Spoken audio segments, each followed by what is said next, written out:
So grade 6 girls, we will continue our lesson Protists and Fungi. Have you ever considered where the foods you eat come from? So you have seen this yesterday that we were speaking how in our food we have algae that is made from some protist, and we are also eating fungi. You know that we all are taking mushroom. They said that even the soy sauce what you eat is made from some Protista is a diverse fungi. kingdom It's of grown with fungi. It's grown with fungi. Then I've shown you different kind of protista which looks like plant, which looks like animals, and they make their own food. They have characteristics of plants. reproduction in the kingdom Protista. Then we studied about reproduction in Protista. What was the procedure, guys? It was called as binary fission. Vatin, can you just tell me briefly what happens in binary fission? How it breaks and it becomes into two cells? Do you have an idea about this? That single cell? Yes, tell me. Binary fission.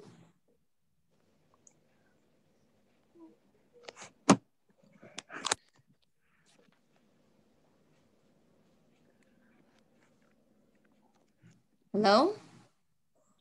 Yeah, miss. Can you say? Shall I help you? Yeah. See here. Binary fission. The body of an individual protist divides into two parts, producing a pair of offspring. These two organisms are identical. See, you need to say that if I am talking the protist, the cell of the protist or the body of the protist, they divide. And what next they told us? They said they give. They look like the organism, Yes, and these two organisms identical.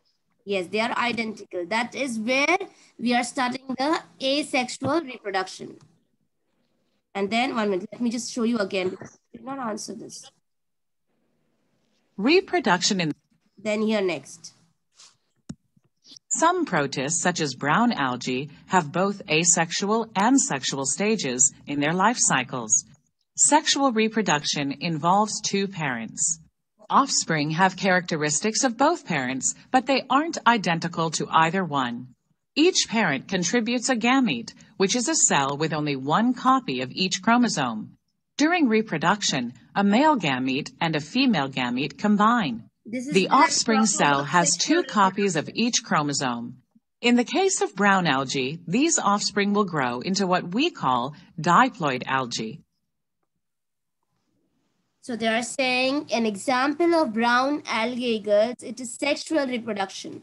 When I say about sexual reproduction, do you get identical? No, they are two different because they come from different male and female, and then they form a gamete, they form a zygote, they form a fertilized cell that gives you multicellular diploid.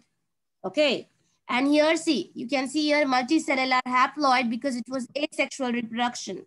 Then it is multicellular diploid, it is sexual reproduction. Alternatively, it will happen, one time it will give you multicellular haploid, and the other time after sexual reproduction, it will give you multicellular diploid. Diploid. Good? Yeah. When these diploid algae mature, some algae cells will undergo meiosis and produce spores. Each spore grows into an offspring with cells that have one copy of each chromosome. This offspring is called haploid. The haploid organism will mature and produce gametes, continuing the cycle of alternating generations. Now see, this multicellular diploid, it produces spores. Spores means they fall onto the ground and then they grow like multicellular. This is called asexual. When the spores come out and they grow by itself, this is called as asexual because it did not need two parents. Now from this multicellular haploid, we get two different male and female, and then they produce gametes, that is a fertilized cell and zygote, and we get a multicellular diploid. So we have variance, girls. We have variation. One time it is asexual, the other time it is sexual. And we have, that's the reason we have multiple breed and we have alternating generations. Okay? Okay. Protists can be classified according to how they get their nutrients. Drag each label to the protist it describes. Malak, You we can did this roll over the yesterday. images to find Please out more can you do about it them. again for me? Which one looks like plant here to you? The one in this one, the one in the middle. Very good. So this is per plant per producer. Very good. Where is the decomposer, Yavatin? The first one. Very good. And this is the consumer. Good job. Fungi is a kingdom made up of. Now, example, I told you, when I say fungi, you can remember, I was taught as fungi. You all can say fungi as an American syllabus. Now, girls, the best example of fungi I can give you is yeast and mushroom, which is very common because your mom is baking pizza with that and the bread contains the fungi, yeast.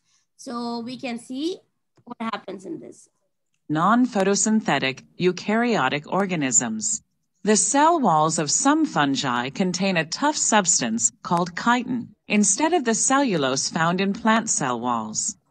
Chitin supports the cells. Most fungi reproduce using spores. Some fungi get food by breaking down substances in their surroundings and absorbing the nutrients. See, whenever in your life you speak about fungi, this is a very, very important line, girls. If you want, you can note it down there or highlight in your book that they break down substances in their surroundings and absorb the nutrients. This is how the fungi grow, girls.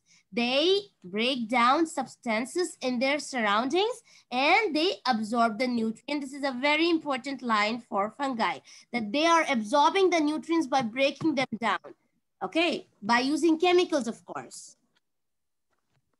And some fungus started as a spore. A spore is a reproductive cell that is resistant to stressful conditions in the environment, such as a lack of water. A spore can be produced by either sexual or asexual reproduction.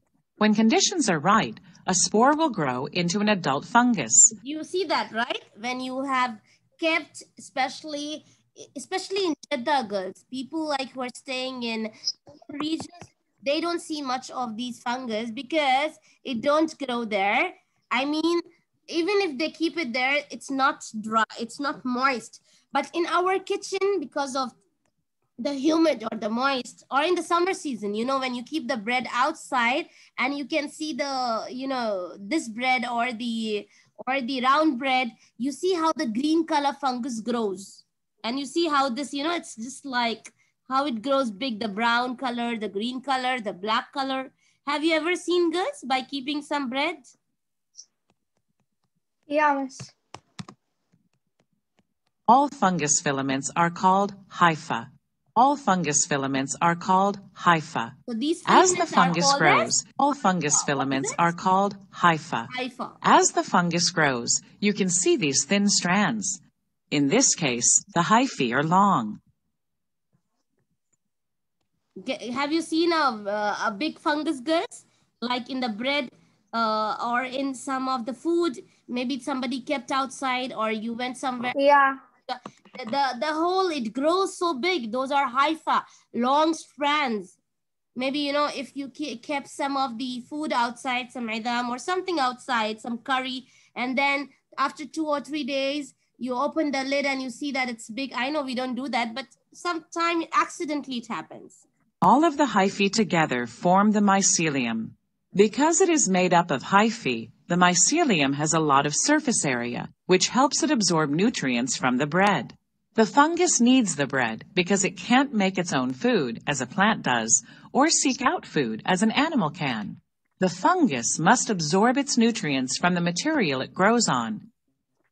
You know, it grows big to absorb the nutrients. Do you think the fungus walk around and search for food? No, it has to be on the same position. It has to be there. It cannot walk like Miss, the fungus. The fungi, it did nutrients or did organism? It's yes. Fungus also, because they feed on that. They stay in there and they feed on that. Okay, if they eat like this Usually those organism are or this decomposers, something. girls. If they are feeding, So those are decomposers. they eat bad things, right? Not important. Is a bread bad? No.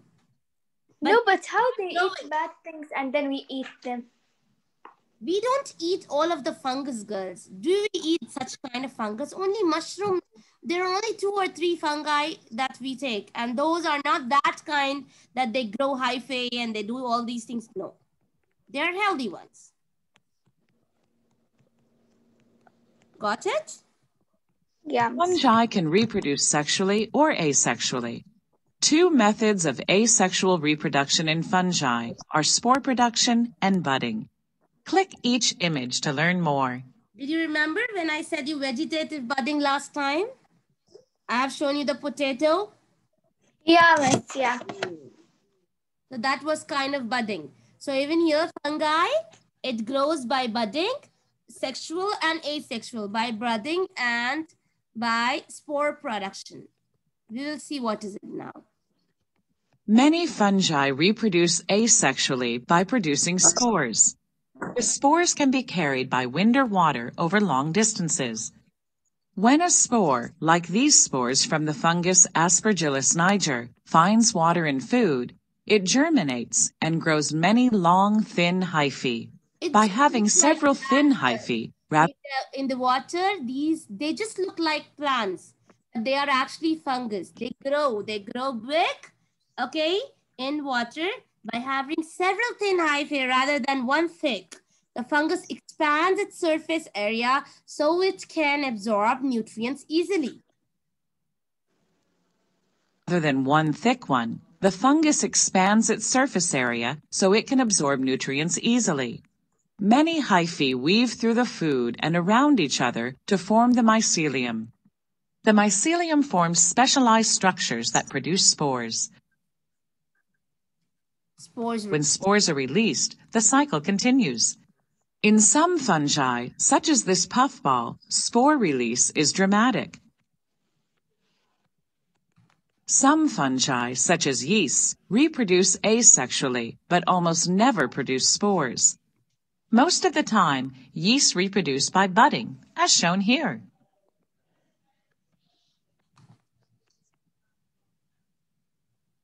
You've learned about different parts of a fungus. Which of these statements describe hyphae? Many of them together they form mycelium. If many hyphae are there, they form mycelium. Is it true, guys? Hyphae will lead to mycelium. It's correct. Good job. When hyphae grow together, they form a mycelium. Girls, do hyphae produce spores? That's not it. Hyphae do not produce. They go and they feed into the nutrients by itself. They absorb the nutrients. They absorb nutrients Yeah, from the hyphae environment. absorb nutrients. That's it. Yes. The cell walls of hyphae and other parts of a fungus contain chitin, not cellulose. They absorb nutrients from the environment of a fungus. Correct. That's right. So did you get clear idea about fungus now?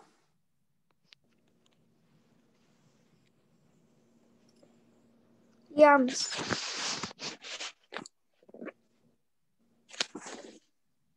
Why is it not coming?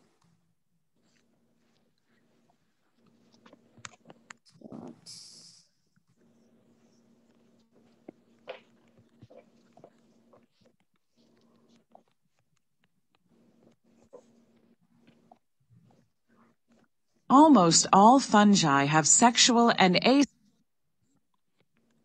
You've learned about different. Almost all fungi have sexual and asexual portions of their life cycles. Click the highlighted areas of the image to learn about the life cycle of black bread mold. Things, you know that these are spores, right? The black speckles you see on this bread are sacs that contain the spores of black bread mold. When the fungus has plenty of food, it produces spores by asexual reproduction. Fungi that are genetically identical to the parent can grow from these spores. After hyphae fuse, a zygote forms in a structure called a zygospore, Now which can see, remain dormant for like protists, even in fungus, the spores first are produced by asexual reproduction.